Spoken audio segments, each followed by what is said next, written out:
which fall under this theme. Our first speaker is Dr. Ashok Sarkar, a senior energy specialist and team leader working on clean energy operations at the World Bank's Energy and Extractives Global Practice in Washington, D.C. for the past 15 years. He's been working on energy efficiency, Superescos, DSM, demand response, solar PV, electric mobility, green hydrogen, and sustainable cooling. Ashok also leads 2 MENA regional advisories on clean energy transition and employment impacts and unlocking the electric mobility opportunities, strategies, and solutions. And he is currently leading or working on other country-specific projects. Dr. Ashok received his undergraduate degree in mechanical engineering from the Delhi College of Engineering, India, obtained a master's degree in energy planning and policy from Asian Institute of Technology, Bangkok, and a PhD from the Nelson Institute for Environmental Studies at the University of Wisconsin-Madison, USA. He has published and presented extensively, including as a regular visiting faculty for the past 20 years at the University of Oslo's summer program on sustainable energy development. He had also served as a member of the CDM METH panel at the UNFCCC and as the chair of UNEP's Global Experts Task Force on LED lighting. Dr. Ashok will be presenting on energy efficiency, financing and implementation, strategies and global experiences. Dr. Ashok, the floor is yours.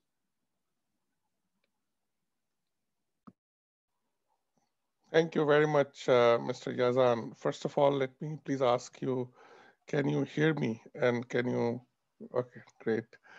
Thank you. Thank you very much for the very, hear you quite well. Excellent.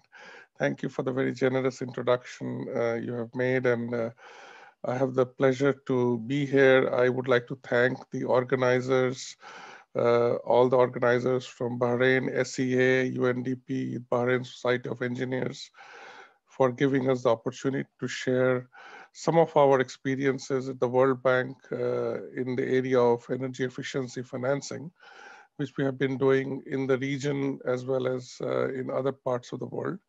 Let me try to share my screen and see if it works. Can you see the screen now? Let me check with you.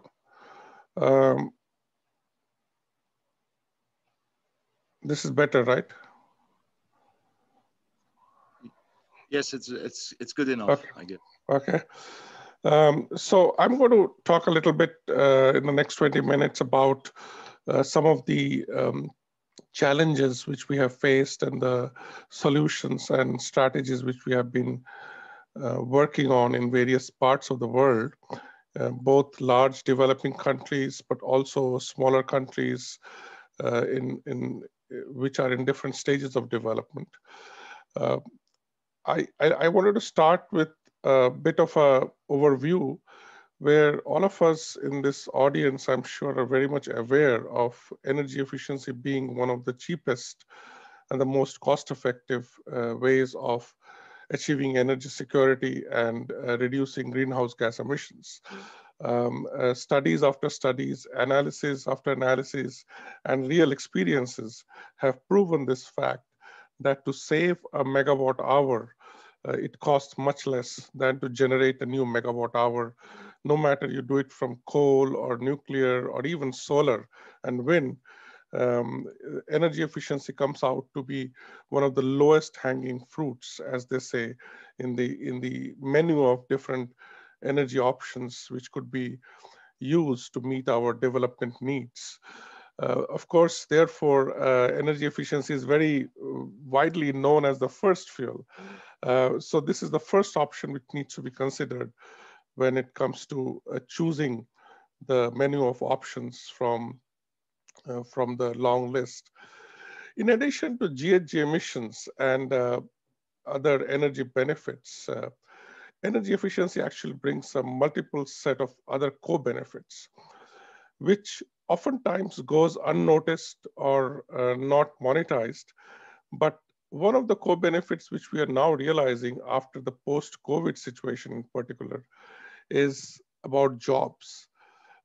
Energy efficiency does produce a lot more jobs, net jobs, compared to fossil fuel options, which is very obvious. There is, of course, other benefits of reduced air pollution, less power cuts in many of the countries where there is shortage of electricity. Of course, in the Kingdom of Bahrain and other areas, that is not a big problem.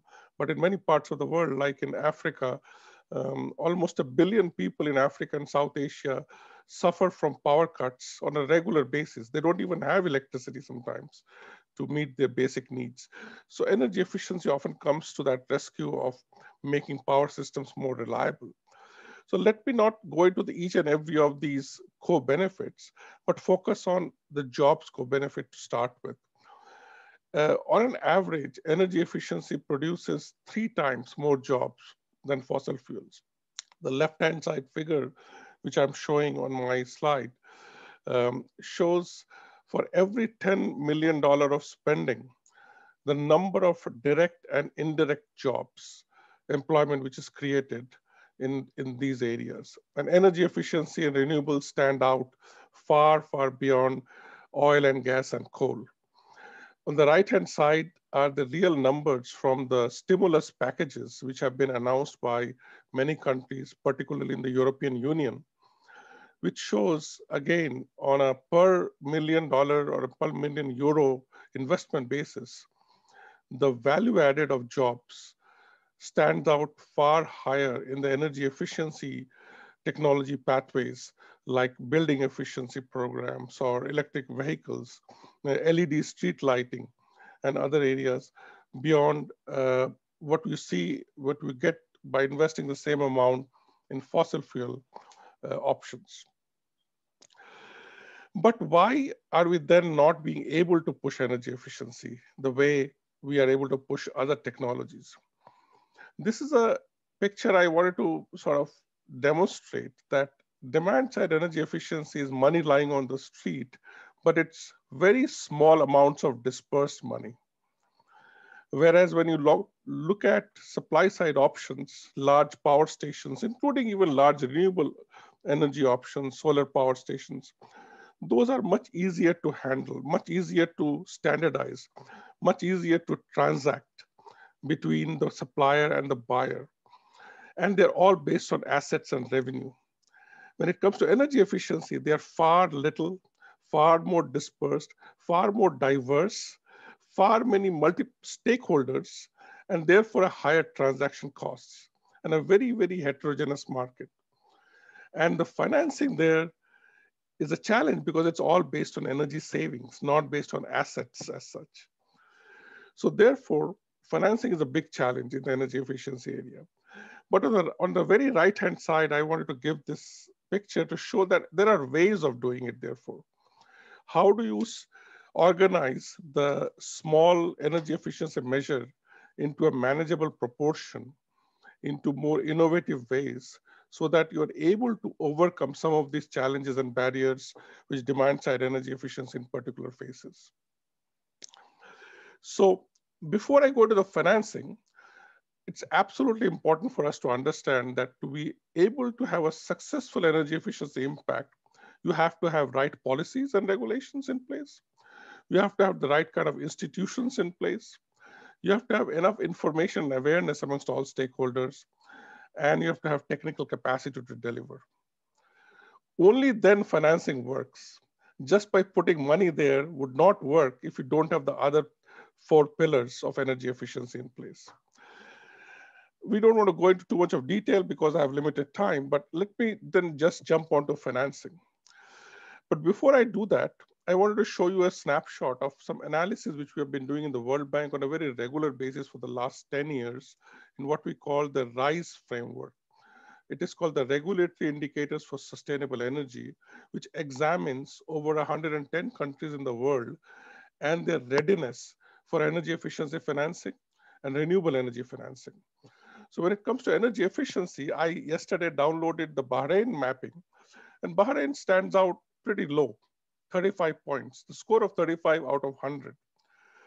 Now, I'm not saying that the green countries shown here in this map are all 100. They're closer to 100, but Bahrain and many of the other countries in the region do not go closer to 100. What is the reason? The reason is many of the pillars which I was showing in the previous slides are missing. Many of the countries in the region, including Bahrain, do not have everything in place, and therefore they do not get a very high score when it comes to the readiness. This readiness index is showing how much is the private sector interested in investing. Because if you have the right policies in place, if you have the right technical capacity, if you have the awareness, more private sector investment tends to come to the sector. And unless you have a higher score, it is difficult to attract the private sector capital and private sector participation in as much as you want to do. Because at the end of the day, the government alone cannot do energy efficiency. It is the investment which has to come from the private sector because the participants are private players. So that's one thing. What we do in the World Bank is a menu of financing options when we come to financing. Now, you've heard about all these different options, but let me introduce you a concept of ladder, what we call the energy efficiency ladder. In many countries, you start with the first step of the ladder, which is basic grants and basic financing through electric utilities. And you go up the ladder, you find more innovative ways. So there are countries where you can set up energy efficiency revolving funds. You can work with public Superescos, with several of them in the region, including in UAE and including in Saudi Arabia. Then you go to the development commercial banks and set up credit lines. The next step is you go to risk guarantees. You provide risk sharing guarantees to attract more capital and financing. You can go to vendor credit. And then again, you finally want to achieve a private sector driven ESCO market in energy efficiency. So this is the ladder, the steps of the ladder. One can jump from one step to the other, or you can directly go into one of these ladders and try to develop that, depending upon the country context, the financing mechanisms, the maturity of the markets, and other enabling environment. Now, I'm going to just touch upon, in the interest of time, which I have about 5, maybe 7 minutes left, just 2 examples from this ladder, the Superescos and the ESCOs. And this was, I was planning to show demand side management, but I think there's little time. There's a good examples of demand side management is from Singapore and other countries, but let me go to the ESCOs. And I know many of the speakers are going to go into details about the ESCOs, but ESCOs are one of the financing modalities where an intermediary company provides both technical and financial services for implementing energy efficiency at scale through performance contracting approach. They're almost like a third party which comes in between the end user and the financier, or sometimes they do directly with the end user to provide energy efficiency services. Of course, there are various ways of doing it. You can do it where the end user borrows, like in the right-hand side, and the ESCO provides only the technical expertise here and a guaranteed savings, or in this case, on the left-hand side, the ESCO is the borrower also. The ESCO invests, and ESCO also provides technical services. So there's a shared savings model versus the guaranteed savings model. But of course, ESCOs face a lot of challenges. Sometimes ESCOs are smaller. Like in many countries, we see that majority of the ESCOs tend to be small, have less technical capacity, but also less financial credibility. So they're not able to borrow a lot of money to be able to do projects. But let me go and show that around the world, the ESCO experience has been mixed. USA, Germany, France, China, Japan, Korea have been quite good examples of ESCO growth. But if you go to other countries like India and Thailand and other developing countries, it has been quite limited. The number of ESCOs may be quite large, but the ESCO transactions have been very limited. And there are reasons which I showed in the previous slide. One of the projects which we've been doing in India, where we have been able to put some financing to provide guarantees to loans being given out to ESCOs through a local risk sharing facility, has been working quite well. And again, there are examples like this where you can make the escrow transactions scale up. In this particular India operations, within a period of few years, we have been able to spend $17 million to leverage $55 million of energy efficiency projects in various technologies shown on the top, in various sectors, and various small ESCOs. These are very small ESCOs in India which have been able to do shared savings and guaranteed savings projects through this guarantee facility. The next step is Superesco. When ESCOs are not being able to address the barriers and do large-scale projects, the concept of Superesco comes. A Superesco is normally a public entity which stands behind the smaller ESCOs and deals with the consumers, brings aggregated bulk projects to the table for the ESCOs to deliver.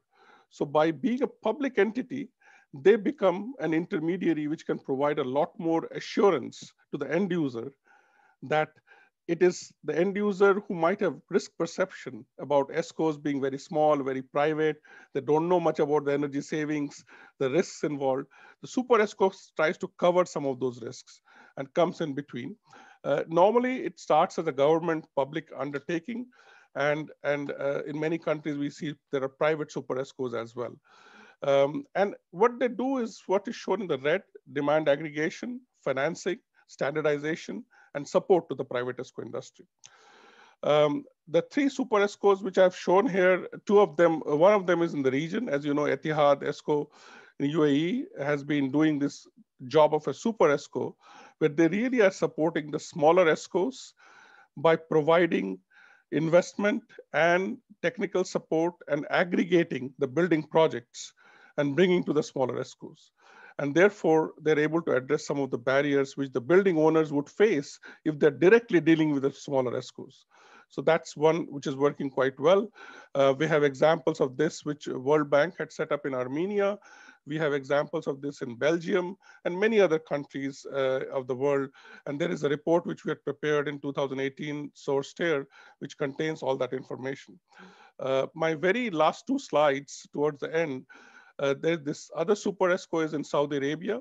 The World Bank had been working in Saudi Arabia since 2013 in setting up the design of this Super ESCO and developing the business plan, which led to the establishment of Tasheed in 2017 with a capitalization of $500 million. And this Super ESCO basically supports the sectors in buildings, street lighting, etc., in the public sector, but they're also getting into private sector now. Through ESCOs, through smaller ESCOs. We also developed what is very important in the ESCO business and financing business is the measurement and verification guidelines, because that is one of the barriers which the energy efficiency industry faces. If you can't measure, you can't monetize, you can't finance it. And therefore you need a very solid and robust arrangement for that. There are many other examples. This is the example what Tasheed has been doing in various buildings in Riyadh. You can see these are all very major government buildings where private sector ESCOs are implementing HVAC, lighting, and other improvements through a shared savings and guaranteed savings program funded by Tasheed and standardized the Tasheed Super ESCO operations. And this is now being expanded, I believe, to commercial sector as well, commercial buildings as well. And a lot of achievements have been there. Street lighting also has been an area where Tasheed has been working. And we are very glad because we were very much involved in the design of Tasheed, helping the Saudi government in 7 or 8 years ago when we started working there with this design. Final conclusion is that you really need all of the building blocks of energy efficiency in place when you need market transformation on a large scale. Financing is only one solution in one of the pillars. You need right business models, you need information awareness, you need a robust institutional frameworks, you need the right policies, as I was showing in this 5-petal diagram in the beginning of my presentation. And unless you have that, financing alone does not solve the problem. You have to have everything in place and then only energy efficiency advances. This is really my very last slide. Let us keep in mind that energy efficiency world is changing. We are moving from a very, very government, public sector driven electricity sector to a very open-ended electricity sector where electric vehicles, demand response, demand side management, solar, and everything else is coming in. And therefore the opportunity for expanding the energy efficiency through what I call the 5 mega trends, the 5 Ds: disruption, decarbonization, distribution, democratization, and digitalization is enormous. And I think that the world of energy efficiency is expanded. Democratization here means the sector is really moving from large utilities to consumers. As you know, consumers are becoming prosumers. Consumers are producing and selling it to the utility back. So the whole world of energy is changing. And therefore, the whole world of energy efficiency is changing across the generation through retail and consumption cycle. So I think I have finished my 20 minutes. Mr. Yazan, thanks a lot for your support. And again, I'd be happy to stick around and take questions and participate in the panel discussion later on. And I look forward to my other colleagues and the panelists who are going to talk a lot. And I am looking forward to learning from them as well. Thank you very much, Mr. Yazan. I'm going to now stop sharing my screen, if I may. Thank you, Ashok. I think this was a very informative presentation, a lot of